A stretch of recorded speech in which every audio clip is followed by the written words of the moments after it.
peut présenter cette structure avec peut-être un petit focus sur votre business model et surtout ce qui nous intéresse aujourd'hui, votre niveau d'intermédiation et comment vous vous définissez en tant qu'intermédiaire. Et je vais juste passer la slide. Parce que... Voilà, parfait. Donc Julien, moi j'ai rejoint Collectif Foot, donc je ne suis pas fondateur, je voulais juste vous le dire. Je m'occupe de lancer la France. Jérémy a monté la structure il y a 4 ans à Londres, c'est là que ça a commencé. L'objectif Collectif Foot, c'est à 2 grands piliers, c'est un sourcing en circuit court. Alors on n'est pas spécifiquement encore aujourd'hui sur le local, on fait au niveau national, aussi bien en Angleterre qu'en France. Et la deuxième pilier pour nous, c'est comment on va livrer en ville, en dernier kilomètre, en mobilité douce. Et donc on a les mêmes problématiques finalement que le premier kilomètre sur de la consolidation, mais nous on le fait pour l'instant sur le dernier kilomètre. Voilà. Bonjour, moi je suis Florent Youn, je suis le DG France de Natura. Donc Natura, on a un groupe de 500 personnes dans le monde, le siège est à Londres, on est présent à New York, Santa Barbara, Melbourne, Copenhague, Milan. Et du coup, les structures Natura sont en charge à la fois du sourcing local, donc dans le pays ou dans la zone qu'on gère, de regrouper les produits sur le hub qui est en interne et de gérer le dernier kilomètre également. Notre clientèle aujourd'hui, c'est la restauration privée, on va dire, les restaurants en France. On travaille avec Monoprix sur le B2B2C en livraison à domicile. Mais plus largement dans le groupe, on fait de la livraison à domicile en propre. On fait du retail avec des shop-in-shop avec Waitroses, avec Ocado pour le home delivery. Et notre spécificité, c'est de vouloir internaliser toute la chaîne de valeur. Donc j'ai des collègues qui sont fermiers dans les Cornouailles. On est en train de mettre des programmes de culture en Occitanie. On a des fermes en Sicile. Et mon challenge personnel, c'est d'intégrer la dernière brique qui nous manque, qui est la logistique amont. Donc comment on internalise le transport poids lourd, parce qu'on fait énormément de volume, entre nos producteurs, nos hubs régionaux dans les pays en Franc-Péry et les centres où on prépare et on livre pour le dernier kilomètre. Voilà. Bonjour, moi c'est Tristan Daspre, donc directeur des opérations chez Califray. Alors Califray, ça a été créé en 2014 et on est maintenant composé de 45 personnes divisées entre un département à Paris donc, qui est autour des pôles commerciaux, marketing, comptabilité, tech et data. Et on a un entrepôt ici à Rungis, donc c'est plus les pôles opérations autour de l'offre produit, la supply, la logistique, le transport. Et donc à l'été dernier, été 2021, on a eu la chance de remporter l'appel d'offres rungismarket.com. Et donc rungismarket.com, c'est une plateforme digitale, c'est un outil qui est mis à disposition des grossistes sur Rungis, sur lequel ils vont pouvoir ajouter leurs produits, proposer leurs produits et recueillir les commandes de tous les pros de l'alimentaire partout en France. Et donc l'objectif, c'est que tous les professionnels alimentaires puissent passer leurs commandes de produits frais, donc de toutes les gammes de produits frais, directement sur la même plateforme, qui puissent être livrés en une seule fois et facturés en une seule fois. Et pour les grossistes, eux, donc ils reçoivent toutes les commandes sur leur outil. Et c'est un outil qui va aussi les aider à créer les commandes, à les préparer. Donc on leur a mis à disposition des accessoires et un outil digital qui leur permet de préparer par commande, client par client. Ensuite, c'est notre rôle à nous, le logisticien Califray, de consolider ces commandes. Donc on va recevoir les différentes préparations des différents grossistes. On va mutualiser ces commandes-là pour faire en sorte que la commande du boucher, du fromager, du maraîcher, pour le même restaurateur à Paris par exemple, puisse être consolidée, mis au même endroit, et on met toute cette marchandise-là dans les camions de notre prestataire Steph, qui se charge de faire le dernier kilomètre. Bonjour à tous. Claire Caillot, la coordinatrice de l'association Résalis. Donc nous, on est sur une autre échelle, ex-région. On arrive de Poitou-Charentes. Notre association est située à la Crèche, à côté de Niort, en Deux-Sèvres. Et nous, on est un groupement de producteurs aujourd'hui, donc toujours en association loi 1901. Ça a été un choix de rester en association vraiment des adhérents. Et nous, notre rôle, c'est de faire le rôle de facilitateur, comme Adrien le présentait tout à l'heure, pour la restauration collective principalement, et restauration hors domicile au sens large. Au départ, Resalis avait été créé pour les collèges, principalement, et petit à petit, on s'ouvre, et aujourd'hui, on propose même notre offre aux restaurants commerciaux et aux épiceries locales. Donc nous, aujourd'hui, on est une quarantaine de producteurs et on représente aussi une petite centaine de clients. Et donc, nous, on est un facilitateur de logistique et commercial, de plus en plus aussi, parce qu'on répond en partie au marché public pour les producteurs qui sont adhérents au réseau. Qu'est-ce que je peux rajouter de plus? Donc, on fait la logistique. Nous, on présentera peut-être plus avec la première question, mais on massifie les denrées sur le territoire pour que le client ait tout en une seule fois des produits locaux. Voilà. Merci. Et justement, tu l'as dit, vous êtes une association. Pour toi, pour Resalis, quelle est la mission que vous avez en tant qu'intermédiaire VS des grossistes classiques? La plus-value principale, c'est que c'est du direct producteur. Ils sont maîtres de leurs produits jusqu'au bout. Donc, comme disait Adrien aussi, ils facturent directement la cantine scolaire. On est sur une transparence totale. Les clients peuvent aller visiter les fermes, les exploitations quand ils le souhaitent. On fait ce lien-là aussi d'organiser des visites d'exploitation, par exemple. Qu'est-ce que je peux rajouter? On propose un catalogue massifié, donc c'est aussi, comme on l'expliquait toujours Adrien, finalement je vais illustrer ce qu'a dit Adrien, parce que c'était très bien présenté notre rôle, finalement. Donc en plus-value, c'est surtout ça, de la transparence, de la qualité nutritionnelle et environnementale, parce que les producteurs qui sont adhérents à notre réseau répondent à un cahier des charges de Resalis. Un prix peut-être, non aussi? Un prix toujours, comme je disais, mettre de leurs tarifs jusqu'au bout. Les tarifs de nos producteurs, c'est leur coût de production, leur marge pour leur ferme et finalement le coût logistique qui est imputé, le transport dans leur prix. C'est tout. Ok, et justement quand j'avais parlé un peu avec chacun de vous, il y avait vraiment un vrai enjeu au niveau de la massification. Enfin, pour qu'un modèle marche, il faut une certaine échelle de massification. Pour toi, pour Resalis, quelle est la bonne échelle justement de massification pour ne pas tomber dans un modèle classique et reproduire ce qui est déjà existant? J'ai envie de dire que l'échelle qu'on a aujourd'hui est plutôt bonne. En tout cas, elle a fait ses preuves. Donc nous, on a l'échelle ex-région, comme je disais. Donc, vraiment Deux-Sèvres, Vienne, Poitou-Charentes, Charente-Maritime et Charente. Et on est avec des producteurs qui sont des Deux-Sèvres principalement ou frontaliers.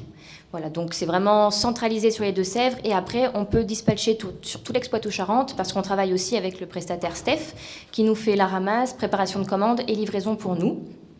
Et finalement cette échelle est bonne parce qu'après on a la chance en Deux-Sèvres d'avoir une richesse alimentaire. C'est un département très agroalimentaire, on a de tout, donc notre catalogue chez Resalis propose de tout, sauf du poisson actuellement, mais on est en recherche active là-dessus. Et après, elle est bonne parce que finalement, dès qu'on a un besoin, on peut aller dans les départements voisins qui vont compléter. La Charente-Maritime est plus spécialisée dans les fruits et légumes, la Vienne est plus spécialisée chez les transformateurs. Voilà, donc si on a un besoin, un manque, on peut aller puiser chez les départements voisins et eux, ils le font avec nous aussi parce qu'ils ont ces besoins-là. Donc c'est vrai que l'échelle ex-région, aujourd'hui, nous correspond très bien et finalement, comme je dis, a fait ses preuves. Aujourd'hui, on répond à la demande, en tout cas, de la clientèle là-dessus.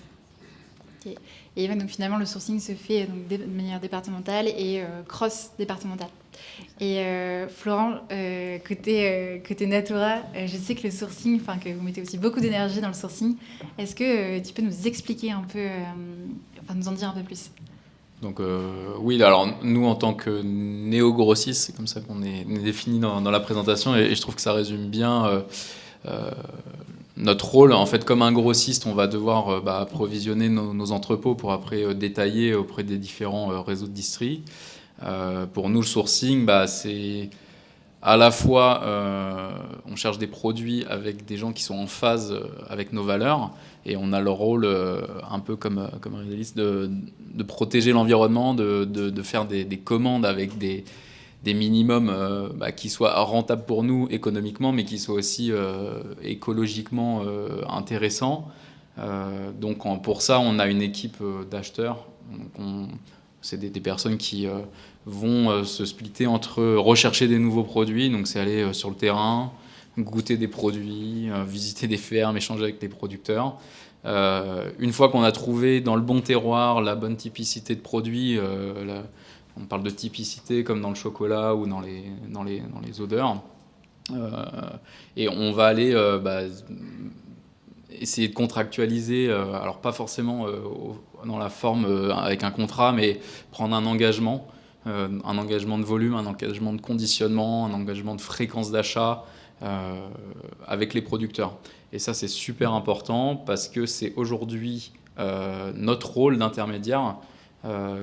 On joue le tampon entre, c'était très bien modélisé dans le schéma, et la partie financière aujourd'hui est très très importante.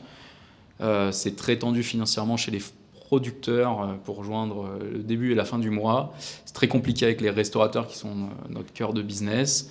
Et si on devait avoir des flux monétaires entre les restaurants qui payent très mal et les producteurs qui ont besoin d'argent avant de récolter, ce serait une catastrophe. Donc notre rôle là-dedans, et les acheteurs travaillent aussi avec notre service compta, c'est de structurer, quand il y a un producteur qui a besoin d'argent pour mettre de l'essence dans son tracteur, de débloquer un peu d'argent en avance de phase, mais on sait que sur la saison, il va nous servir ce qu'on a mis en place.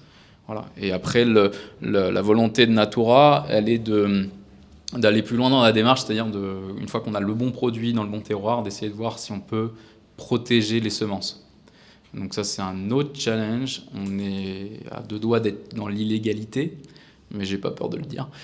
Il y a une destruction des semences, il y a une destruction de la génétique des produits, de l'aspect nutritionnel. Et notre rôle est de militer contre ça et de se dire, si on a un bon produit, pourquoi pas essayer de le faire dans un autre terroir et voir si on arrive à faire repousser la même chose avec les mêmes qualités. Voilà, donc ça, c'est la partie aussi que les acheteurs gèrent chez nous. Donc le sourcing, c'est très large, c'est même technique. Et après, il y a la partie approvisionnement, mais ça, c'est une autre histoire. Et justement, quand donc on a nos produits, on a nos producteurs, on a nos produits, et après, il va falloir acheminer ces produits. Côté Collectif Food, comment vous gérez justement cette logistique ?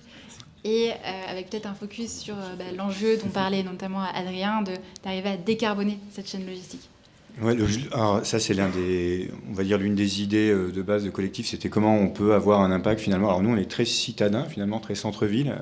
Nos clients sont un peu les mêmes, c'est-à-dire qu'avec Florence, c'est vraiment restauration, CHR. Et c'était de se dire comment on peut couper court finalement à ce modèle de la tournée. On voit souvent partir des camions. Les camions, quand vous les regardez dans la rue, vous rendez compte quand même qu'ils ne sont pas souvent pleins. Il y a des chiffres qui circulent aux alentours d'une 30% entre l'aller et le retour, qui ont été faits par des cabinets de consulting en logistique. Donc on s'est dit chez Collectif Food comment on pouvait décarboner ce dernier kilomètre.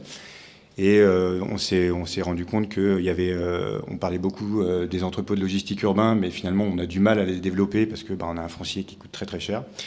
Et l'objectif donc Collectif, ça a été de créer justement des ELU mobiles, donc sous base, comme un conteneur en fait réfrigéré, qui nous permet en fait d'acheminer des produits pendant les périodes, on va dire de basse, en trafic assez bas, plutôt la nuit ou le matin très tôt, et au petit matin mettre en place de la mobilité douce, donc c'est du vélo cargo, du véhicule électrique pour aller livrer sur des toutes petites tournées ou même des fois en spot des restaurateurs, et ce qui permet au moment où on aura vraiment à 100%, on va dire, atteint des volumes qui sont vraiment intéressants, parce qu'aujourd'hui, on est encore en train de tester encore le modèle, très clairement. En tout cas, à Paris, à Londres, ils sont quand même beaucoup plus développés. On atteindra des niveaux d'à peu près qu'on estime à 70% d'économie sur le bilan carbone. Donc ça, c'est des études qu'on est en train de faire avec Grigny en ce moment. Et on est en train de créer des indicateurs, justement, pour faire ce type de suivi par client, par livraison. Donc voilà, nous, c'est l'un des aspects, l'un des focus qu'on a pris sur cette partie dernier kilomètre. On n'a pas adressé typiquement encore la partie premier kilomètre, comme Florent a pu le dire. Nous, sur la partie sourcing, on est vraiment sur la transparence et la traçabilité aujourd'hui, et utiliser la tech pour justement transférer cette information qui aujourd'hui est assez importante pour recréer du lien entre les restaurateurs et les producteurs. Voilà. Merci. Et Tristan, est-ce que ça fait écho aux actions aussi que vous avez côté Califred sur justement le dernier kilomètre ? Oui, tout à fait. Alors nous, vraiment, on se pose en acteur d'optimisation des flux. Donc à la fois les flux de marchandises qui sont sur Rungis et les flux de marchandises qui vont être transportés ensuite sur le dernier kilomètre ou partout en France d'ailleurs. Il faut savoir qu'un restaurateur, par exemple, il va avoir 6 livraisons de produits frais, alors que nous, on essaye de mutualiser justement tout ça pour en faire qu'une seule. L'action elle est très simple. On essaie de faire en sorte de réduire l'impact énergétique des produits qu'on transporte, de réduire en fait le CO2 émis par ces camions qui partent d'ici en fait tous les jours à Rungis. Donc en effet, je te rejoins là-dessus. Les camions ils partent à 30% vide. Le retour il se fait à vide souvent. Et donc il y a plein d'initiatives qui devraient être prises à ce niveau-là. Et l'une d'entre elles, c'est justement de faire ce qu'on essaie de faire là, de remplir les camions au maximum. Et puis on est très proche de Steph, on bosse assez intimement avec eux, ils sont extrêmement impliqués dans notre projet. Et eux, même si c'est un mastodonte du transport, ils ont quand même des ambitions RSE qui sont assez fortes.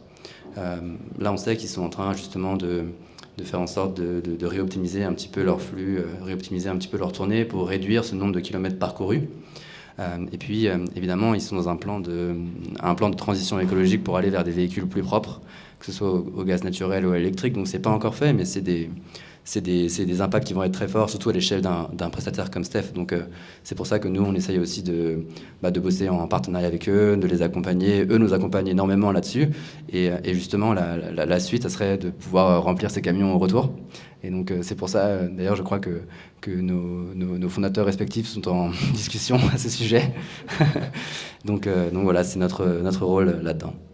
La collaboration. C'est ça. Il y a un mot qu'on a entendu plusieurs fois, même beaucoup de fois ce matin, c'est celui de la traçabilité.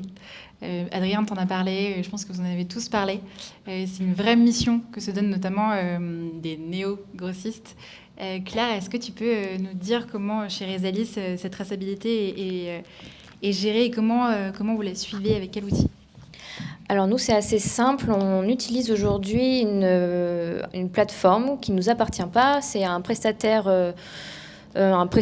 développement web qui s'appelle Socléo à Nantes et qui nous permet de faire tout ça. De la saisie de commandes au suivi des commandes, etc. Et le producteur peut vraiment se le saisir. Il est assez simple d'utilisation.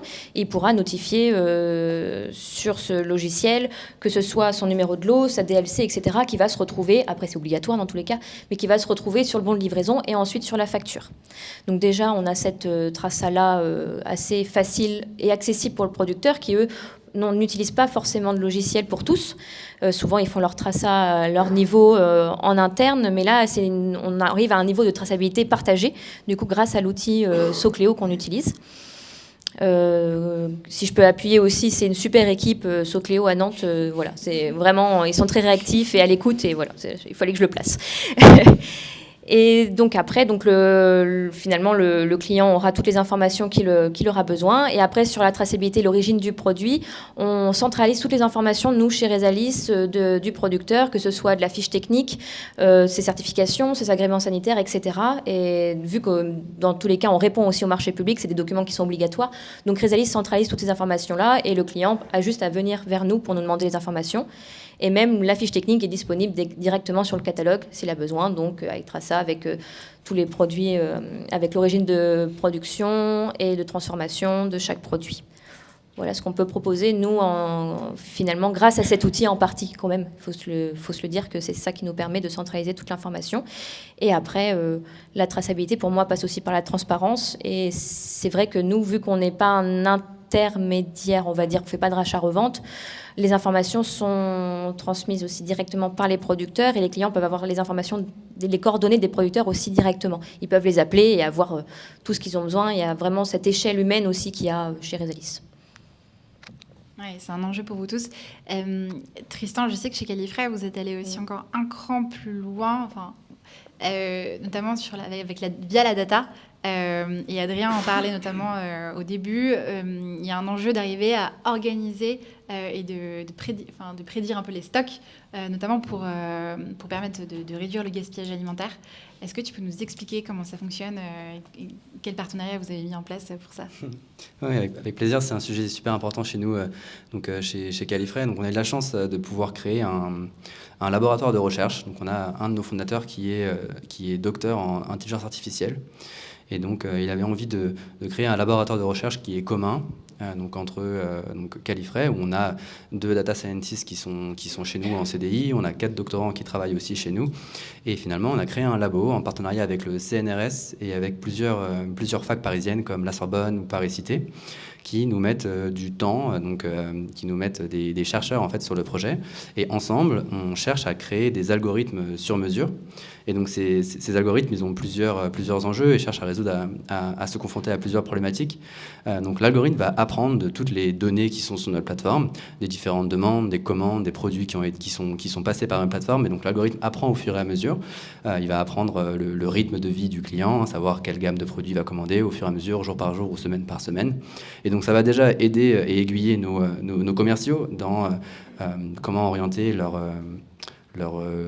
action commerciale de fidélisation des clients. On a souvent nos commerciaux à nous qui vont même chez les restaurateurs pour construire les menus ensemble. Et grâce à ces différents algorithmes, on va pouvoir déterminer un petit peu ce qui pourrait plaire, ce qui n'est pas encore présent chez tel ou tel restaurateur, et des produits qu'on pourrait conseiller et les menus qu'on pourrait finalement créer ensemble.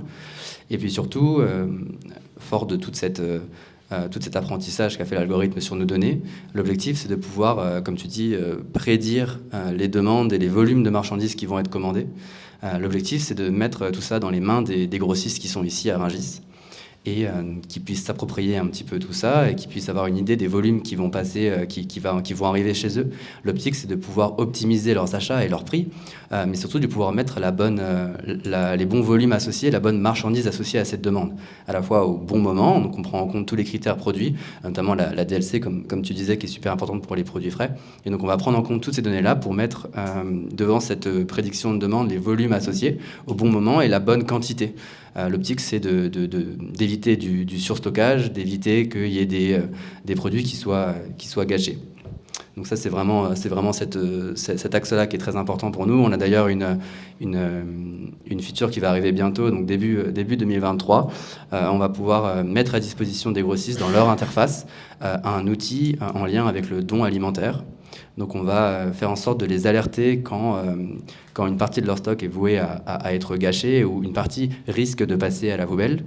On va essayer de les alerter et de les aider, de faciliter les démarches notamment administratives, donc de défiscalisation des produits. Eux, ils doivent s'y retrouver en termes de coûts, ils ne doivent pas donc à la fois gâcher la marchandise et perdre de l'argent.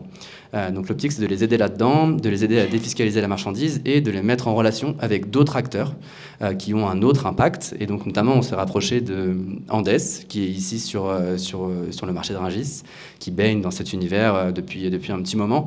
Et on s'est rendu compte qu'il y avait des problématiques de mise en relation. Les uns ne sont pas forcément au courant des autres. Et donc on va essayer de faire en sorte de guider et de mettre en relation les grossistes et d'autres acteurs comme Andes pour passer ces produits en dons alimentaires. C'est une manière d'avoir de l'impact. Et tout à fait. Magnifique transition, Florent.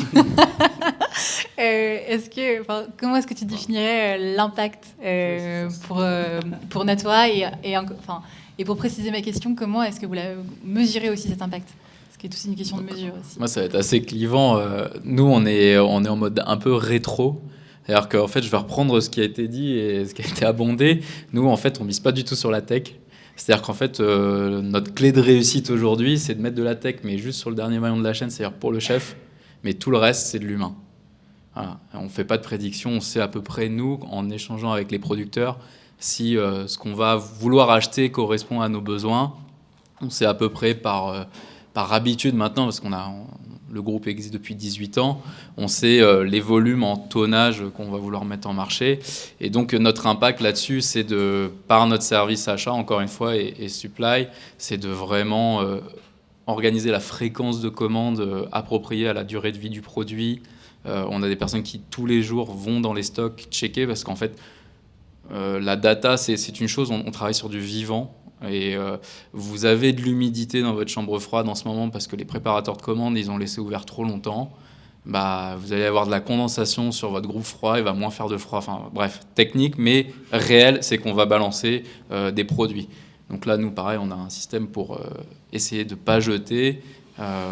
on vend à certains chefs à 50%. Donc ça, c'est notre première action pour pas avoir à jeter. La dernière action, c'est appeler Andes, appeler les petites sœurs des pauvres pour faire du don. On a aussi en permanence des produits pour nos salariés en libre service. Et Dieu sait que ça aide en fin de mois en ce moment. Donc ça, c'est le premier impact, voilà, on va dire, pour le gaspillage. L'autre est l'empreinte carbone. Et l'empreinte carbone passe par l'optimisation de nos process de préparation. On essaye d'avoir un logiciel qui soit le plus optimal pour minimiser les déplacements de produits. Dans un entrepôt, ça va être les manipuler dans l'entrepôt, mais ça peut être entre entrepôts aussi, déplacer du stock. Ça va être de déplacer, de packager les produits. Par exemple, pour Monoprix, où on est sur des problématiques de livraison à domicile ou de retail, on va devoir emballer avec le moins de carbone possible. Donc ça passe par des emballages biodégradables, compostables à la maison. Ça va être sur les nouvelles normes là, qui sortent pour le grand public avec des emballages carton. Alors nous, on n'a pas attendu ça. Ça fait depuis 7 ans qu'on travaille avec Ocado à Londres. C'est un peu un Monoprix en livraison à domicile. On a une politique zéro emballage bois pour les clients. Donc en fait, on a de l'emballage carton, on travaille avec Pandobac sur les bacs réutilisables. On a des solutions. Donc là, on recrute une personne dédiée à plein temps sur toutes les problématiques d'emballage. Parce qu'on n'emballe pas pareil des produits à feuilles, des produits, il y a le fromage. Voilà. Et le dernier impact, ça va être la chaîne logistique. Donc 30% des camions chargés, c'est pas du tout le cas chez nous. Nos camions, en dessous de 25 commandes par camion, sont pas rentables.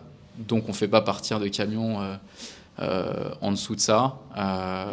On va mettre un livreur polyvalent en aide dans l'entrepôt, mais on ne fera pas tourner le camion. Donc on va réallouer les clients dans notre système pour pas que le camion parte avec ce seuil critique. Et les camions, alors en France, ce n'est pas le cas, mais à New York et à Londres, ils vont faire de la livraison à domicile sur les trajets retour. Nous, en France, on va passer dans des fermes ou chez Monoprix déposer des palettes. Voilà. Et la logistique amont, c'est la massification des palettes dans un camion. Donc la même problématique, c'est remplir le camion à l'aller et au retour. Donc là, on est sur d'autres problématiques. Les palettes, c'est facile de les remonter à Rungis, mais quand on fait Milan-Paris, il faut redescendre des produits à Milan. Et donc là, on est obligé de travailler avec des concurrents, on dit des partenaires. Mais voilà, ça va nous arriver de descendre, de Dunkerque, des bananes pour le mine de Rungis, et on va envoyer d'autres produits depuis notre entité ici à Londres. Voilà. Donc c'est un autre challenge, mais chaque brique est à étudier séparément. Et on a publié la semaine dernière, alors en anglais, notre Impact Report de l'année 2021. Et le but est que 2022, on soit en émission zéro en carbone. Donc par de la méthanisation dans nos fermes, par de la polyculture également, et tout le travail qu'on fait sur le packaging qui paye. Donc ça, c'est une vraie fierté. Et dis-moi si je me trompe, mais vous avez aussi des plans d'investissement pour le côté exploitant, non ? Ah oui, on a alors Farfond, je sais pas, c'est tout britannique, donc c'est tout en anglais, mais c'est un fonds qui est ouvert à nos clients, qu'ils soient particuliers ou professionnels, pour verser de l'argent, pour aider les producteurs à protéger avec des tunnels une partie de nos cultures, mais toujours dans le but de les aider à produire, d'acheter des engins agricoles, des semoirs de précision.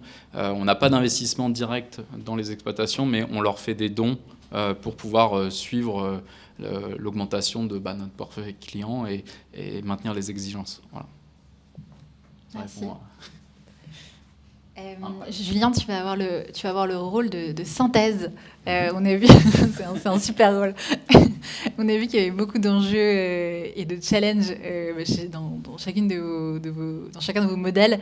Est-ce que tu peux peut-être nous en dire plus sur, pour toi, quels sont les enjeux, les challenges principaux et les freins aussi principaux quand on est un intermédiaire ou un néo-grossiste ou un... Oui, principalement, je dirais que sur la partie amont, effectivement, c'est vraiment travailler en partenariat avec ses partenaires. En gros, c'est ce que disait très bien Florence, c'est d'être assez aussi, je bosse dans une boîte anglaise, donc désolé, stakeholder-centric. Donc en gros, on prend tout le monde, on prend toutes les parties prenantes, pardon, voilà, en compte. Et c'est ça finalement le plus difficile, parce que effectivement, quand on a une base de clients qui est en train de grandir, bah, derrière, en fait, notre réseau de sourcing, il faut le faire aussi monter avec nous, et il faut le faire de manière assez collaborative, in fine, pour avoir justement un modèle qui soit assez vertueux. Et principalement après sur toute la partie effectivement, comme on disait aussi carbone, on a tous envie de réduire un peu notre impact. Il est sûr que nous, en tout cas, nos specs a plutôt été quand même la logistique. Il y a toute la partie effectivement sur les méthodes agricoles et de travailler à main avec des agriculteurs. Ça, c'est typiquement quelque chose qu'on n'a pas encore pris nous à bras le corps. Parce qu'on commence aussi un nouveau modèle et qu'on essaie d'être assez innovant. On n'a pas 18 ans typiquement comme Florent derrière. Mais ce serait bien. Mais c'est sûr qu'en tout cas, enfin, je pense qu'on arrivera en fait à craquer en fait tous ces nouveaux modèles et en innovant et en testant de nouvelles choses, en testant sur plusieurs briques en fait sur toute cette chaîne. On a bien vu que nous, on était une partie finalement sur la chaîne de valeur. Et l'idée, c'est qu'on travaille tous un peu, tous ensemble, la main dans la main, pour pouvoir aller tous dans le même sens. Et in fine, c'est vraiment dans cet esprit collaboratif que nous, en tout cas, on essaie de pousser aussi de notre côté. Parce que tous ces maillons de la chaîne, on ne peut pas tous les intégrer, on ne peut pas faire tous les métiers. Et à un moment donné, voilà, il faut créer cet esprit de cohésion et de vision commune. Merci. J'ai eu l'honneur de pouvoir le privilège de pouvoir poser toutes mes questions. Maintenant, ça va être à votre tour de poser aussi les vôtres. Je vais faire passer le micro et je ne sais pas qui veut commencer. La première question est toujours un peu difficile.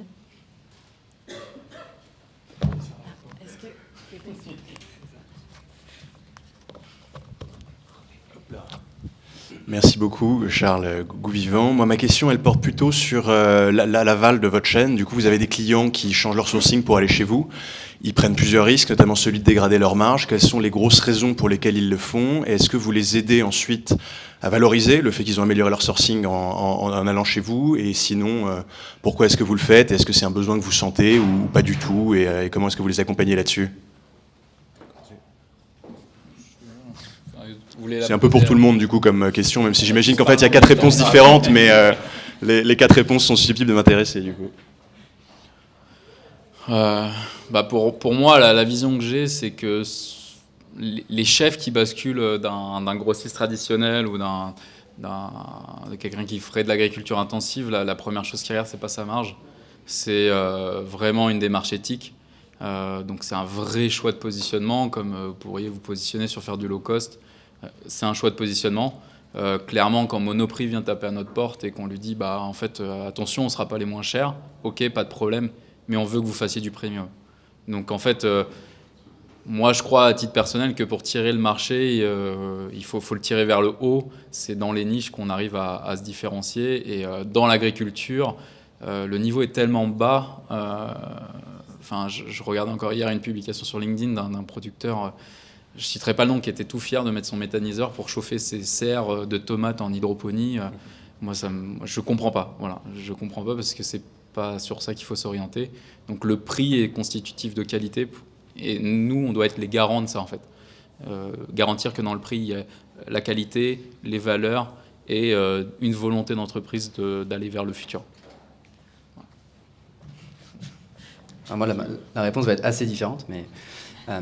alors nous, on se positionne vraiment en intermédiaire, mais on n'est pas vraiment une marketplace, mais on est une plateforme digitale, on est une plateforme e-commerce finalement, et donc on va acheter la marchandise, la marger avec nos coûts opérationnels et de gestion de plateforme, et on va la revendre aux clients finaux. Mais en fait, comme on optimise les flux de marchandises, notamment les flux de transport, on permet de rester ultra compétitif vis-à-vis des clients finaux. Donc ils ne vont pas finalement avoir des produits plus chers que s'ils vont directement chez un grossiste spécialiste. Même si on va mutualiser tout ça, cette mutualisation et cette optimisation va justement nous permettre de rester compétitif parce que même si en effet on doit tous s'orienter vers de la qualité, du premium. Il y a aussi beaucoup de restaurations actuellement qui existent, qui prennent des produits de très très loin d'ici, ou alors des produits qui sont pas chers ou de moins bonne qualité peut-être, qui vont beaucoup les transformer et qui vont sortir une blanquette de veau, des pâtes thaï, des choses comme ça, et qui ont besoin aussi de pouvoir rentrer dans leur coût, d'acheter des produits qui sont parfois un peu de moins bonne qualité. Et il faut aussi qu'on puisse s'adresser à ces clients-là. Et finalement, l'optique, c'est qu'eux recherchent du prix et que nous, en fait, on est en position de leur donner, tout en leur donnant un accès facilité à la prise de commande, à la livraison, à la gestion administrative des factures notamment.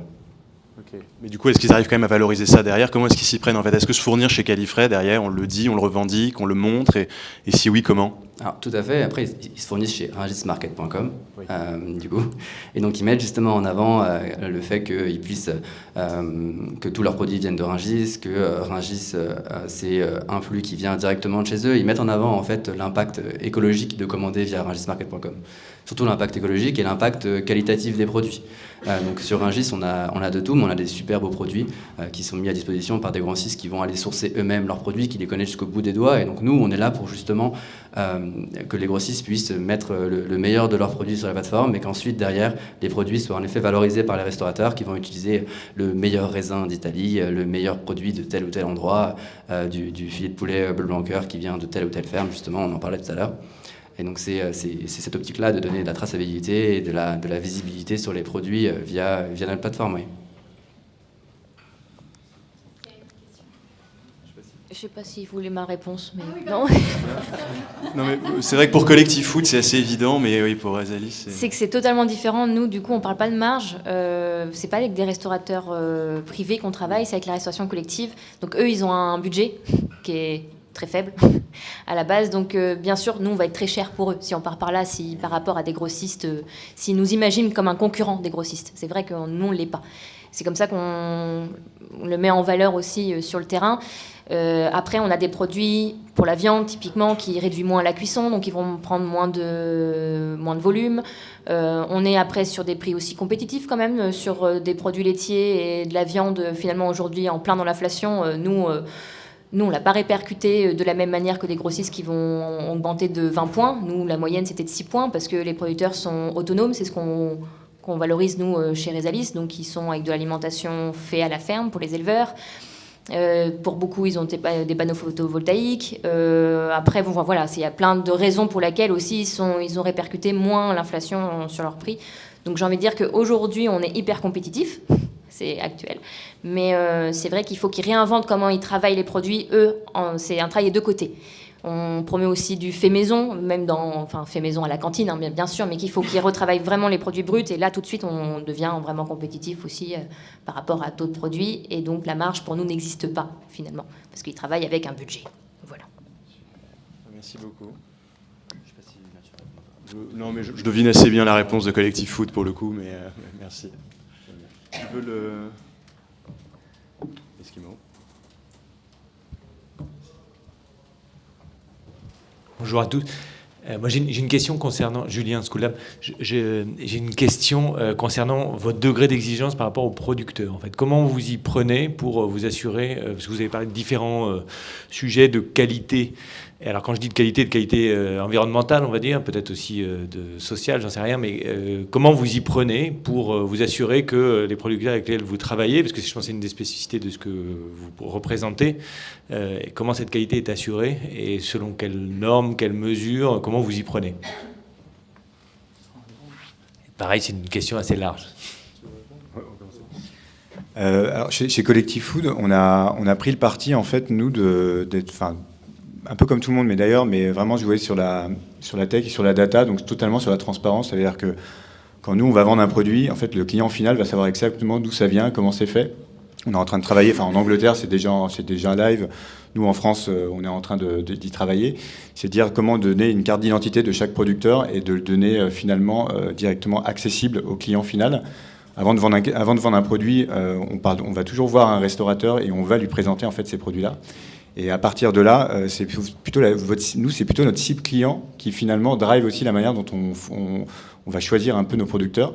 Alors bien entendu, on a quand même des niveaux minimum, c'est-à-dire que typiquement, nous, on va pas aller sur du fast-food, ce genre de choses, parce que on pense pas qu'on a une valeur ajoutée du tout sur ce type de business, parce que derrière, nous, l'idée, c'est de recréer du lien entre producteurs et restaurateurs, et qu'on pense pas que le focus, typiquement, normalement, d'un fast-food soit plutôt là-dessus. Alors après, il y aura sûrement peut-être des nouveaux modèles qui vont être créés là-dessus, et ils en seraient le premier très heureux. Mais donc nous, c'est plutôt finalement la partie client et le ciblage client qui va faire d'ailleurs qu'on va travailler avec certains types de producteurs. Et donc on n'a pas défini encore totalement en interne un cahier des charges, au-delà d'un cahier des charges qui est plutôt assez réglementaire finalement. Je vais être encore clivant. Moi, je vais dire, la réponse de la qualité, ça passe déjà par le goût. C'est pas moi qui l'invente, c'est une histoire qui remonte au Moyen-Âge, même avant. Le berceau de l'humanité, c'est les terroirs. Vous pouvez planter le même produit dans différents terroirs, ça vous donnera pas du tout la même chose dans un sol sablonneux, argilo-calcaire, etc. Donc nous, c'est pour ça que sur le sourcing, c'est super important d'aller goûter les produits. Donc une fois qu'on a trouvé le bon terroir avec le bon produit, on va discuter des méthodes de production, les semis, les traitements préventifs, curatifs, les méthodes sans phyto. Après, si c'est bio, c'est mieux, mais c'est pas forcément un critère de choix. Et après, on va travailler sur de l'accompagnement du producteur, c'est-à-dire que s'il a un terroir, je pense à Dunkerque où on a des sols très, très sablonneux, où nous on aime bien faire nos racines là-bas, on va travailler avec le producteur pour essayer de mettre des nouveaux produits, d'être en avance de phase. Donc aujourd'hui on a des programmes de culture qui sortiront dans 3 ans, parce qu'il y a des cycles aussi de semis à respecter. Et on va influencer la tendance gastronomique de nos clients. Ce n'est pas nos clients qui nous disent ce qu'ils veulent, c'est nous qui avons l'amont avec nous pour dire non, ça c'est top parce que ça vient d'une culture de forçage qui date d'il y a X centaines d'années. Et tu vas avoir le goût authentique de cette endive, ce n'est pas du tout celle que tu vas avoir. Moi je voyais Perle du Nord, mais voilà, on ne travaille pas du tout sur les mêmes techniques de culture et c'est le goût après qui change. La qualité nutritionnelle du produit. Donc, pour nous, le critère de qualité, c'est en 1, le goût. Et ça se retraduit dans nos actions commerciales. La première chose, quand quelqu'un nous appelle pour dire « je peux ouvrir un compte chez vous », on lui dit « non ». Non, on vous envoie un sample, une caisse échantillon, et on a un commercial qui se déplace pour aller faire une dégustation avec vous, parce que c'est super important de recevoir les produits dans la bonne saison. Il y a des agrumes qui sont précoces, des agrumes qui sont tardifs, et ils n'ont pas les mêmes utilisations, et ça, les chefs, ils adorent. Voilà, parce que c'est de la technicité, et c'est des gens qui veulent travailler la technicité. Donc pour nous, la qualité, c'est ça. Pour Monoprix, à travers d'un site de e-commerce, c'est savoir faire du storytelling, comme je suis en train de vous faire là, mais d'arriver à le mettre avec des mots que le consommateur peut analyser et comprendre très rapidement. Voilà. Donc la qualité pour nous, c'est ça, et c'est aussi nos valeurs. Il n'y a pas du tout de tech là-dedans. Alors le rôle de Rungis Market là-dedans, il est quand même relativement simple. Nous, on met vraiment en relation les grossistes avec les clients finaux directs. On n'a pas pour ambition d'en savoir plus que les grossistes. C'est les grossistes qui s'y connaissent super bien, ils connaissent leurs producteurs, ils connaissent leurs produits, ils connaissent le goût des produits aussi. Et du coup, on leur laisse la main.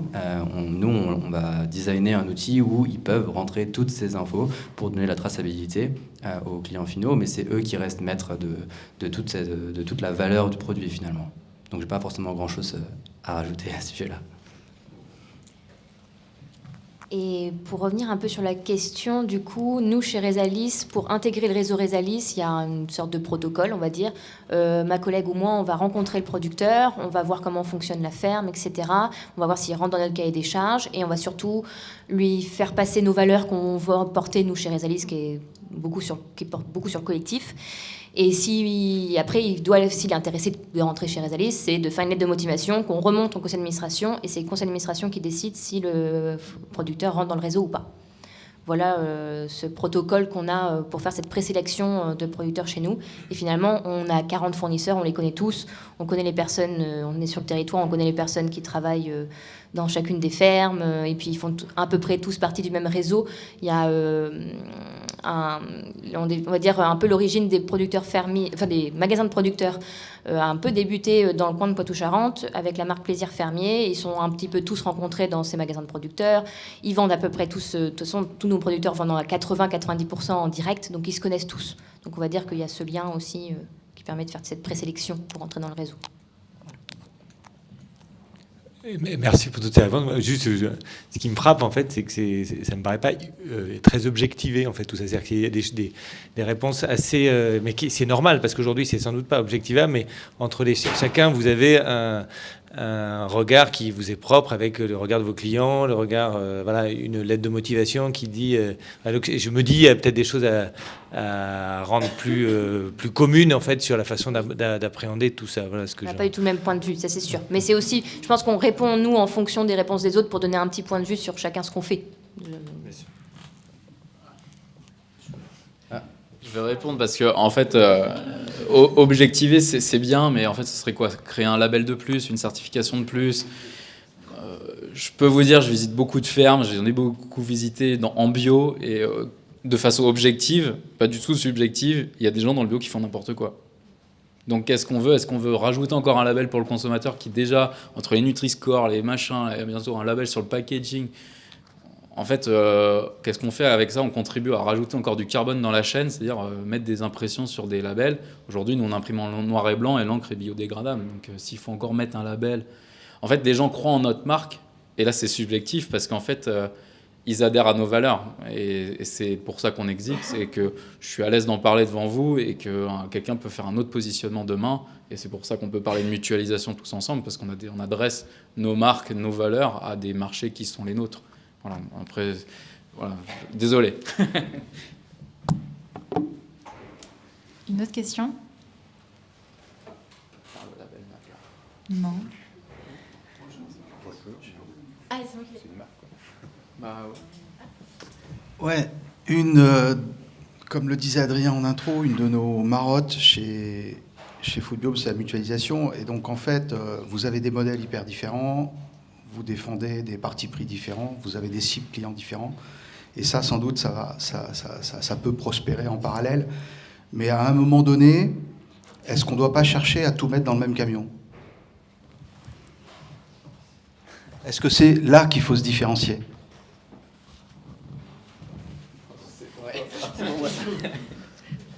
Si, je suis complètement d'accord. C'est exactement ce qu'on essaie de faire.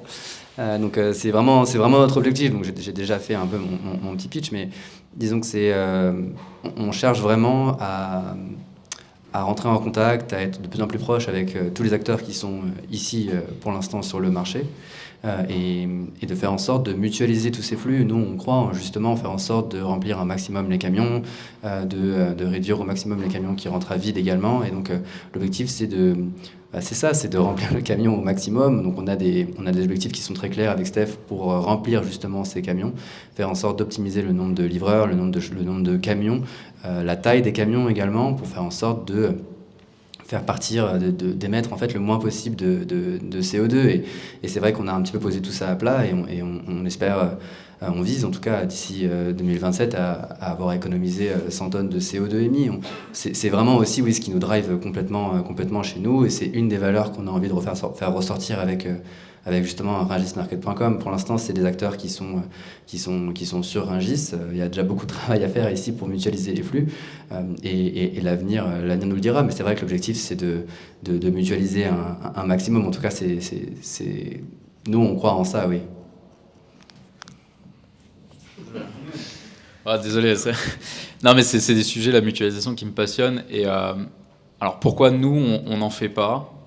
Parce que mutualiser des commandes, c'est compliqué sur nos normes IFS, qui sont des normes alimentaires, de sûreté alimentaire. Mélanger du poisson avec des fruits et légumes, c'est pas les mêmes températures. On n'a pas de camion multitemp. On a des incompatibilités alimentaires avec certains produits. Prenez des os, du poireau, ça peut faire tourner les fraises, etc. Bon, ça, c'est que dans notre catégorie, donc on est vigilant sur nos catégories, mais moi, je ne connais pas du tout le domaine du poisson, etc. Donc je sais qu'il y a des réglementations vis-à-vis du transport de ces produits-là aussi. Donc, c'est un frein à la mutualisation. Et après, on en parlait avec Broco tout à l'heure, nos clients sont très, très exigeants sur comment on les livre. C'est-à-dire que j'ai délégué plusieurs fois ma logistique et bon, ça se passe plus ou moins bien. Nous, on travaille sur des tournées dédiées avec des fenêtres des fois de 1 heure avant que la brigade elle arrive en cuisine. S'il n'y a pas la marchandise, on ne fait plus affaire. On a les 90% des restaurants, on a les codes des alarmes, les clés.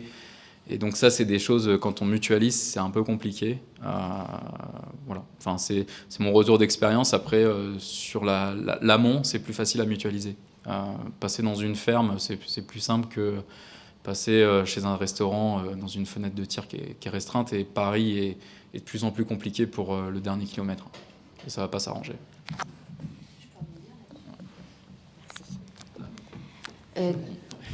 Du coup, c'est vrai que du fait de mutualiser, nous, on fait la même chose que Califré avec Steph. C'est eux qui font tout pour nous et on remplit leurs camions finalement parce que vu qu'ils vont dans toutes ces communes, il a été plus intéressant pour nous environnementalement de passer par eux que de créer une flotte. Et puis c'est des professionnels aussi donc qui sont en capacité de livrer efficacement tout le territoire. Ils font très bien le picking pour nous, voilà, avec les normes sanitaires qu'on parlait juste avant. Mais c'est vrai, pour parler un petit peu des freins, nous aussi, on a de la clientèle de la restauration collective, c'est avant midi, mais même avant 11h, avant qu'ils passent à leur service à eux. Donc, c'est contraignant de mutualiser aussi, de passer avec la Steph, même s'ils peuvent faire du mieux qu'ils peuvent. Voilà, parfois, on est dépendant de leur fonctionnement, voilà, de leur tournée. Il y a des pour et des contre. Tu veux parler dessus ? Est-ce que vous voulez ajouter une dernière chose ? Est-ce que vous vous sentez frustré de ne pas avoir pu aborder un sujet ? Non ? Non. Très bien. Et je vous propose qu'on continue l'échange de manière un peu plus informelle autour d'un buffet. On a la chance d'avoir des fruits, d'avoir des gâteaux à base de poudre du fruit du baobab et notamment des jus et de la charcuterie pur bœuf sans nitrite. Voilà, que des entrepreneurs de Rungis & Co. Régalez-vous, échangez, collaborez. Et merci. Merci beaucoup. Merci à toi.